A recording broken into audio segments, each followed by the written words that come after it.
Hello guys, welcome to our channel. ముందుగా అందరికీ రథసప్తమి శుభాకాంక్షలు. మేము మా ఇంట్లో రథసప్తమి ఎలా చేసుకున్నాం అనేది ఈ వీడియో అనమాట.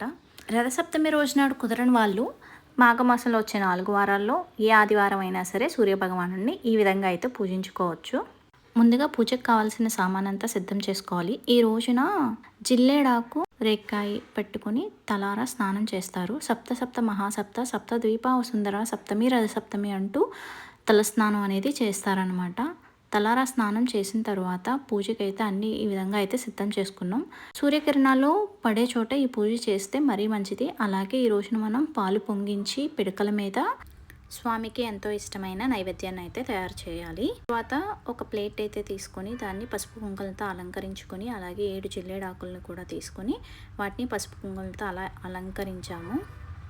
ఈ రోజున చిక్కుడు కాయలతో రథాన్ని చేసి, అలాగే చిక్కుడు ఆకు మీద సూర్య భగవానుని ప్రతిమ అయితే ఈ విధంగా వీడియోలో చూస్తున్నారు కదా, ఆ విధంగా అయితే తయారు చేసి ఆవాహన అయితే చేసుకున్నాం అనమాట. ముందుగా మనం నిత్య దీపారాధన చేసుకుని స్టవ్ని క్లీన్ చేసుకుని పాలు పొంగించే గిన్నెకి పసుపు కుంకుమలతో అయితే అలంకరించుకొని స్టవ్ మీద పెట్టి పాలైతే పొంగించామన్నమాట.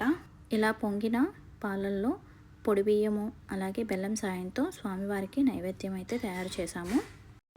ఇంకా పూజకి అన్నీ సిద్ధమయ్యాయి కదా, సో నైవేద్యాన్ని కూడా మనం 7 చిక్కుడాకుల మీద నైవేద్యాన్ని సమర్పించాలి. ఇంకా స్వామిని దీప నైవేద్యాలతో పూజ అయితే ఈ విధంగా చేసుకున్నాము. మీకు ఈ వీడియో ఎలా అనిపించింది అనేది తప్పకుండా కింద కమెంట్ సెక్షన్లో కమెంట్ చేయండి.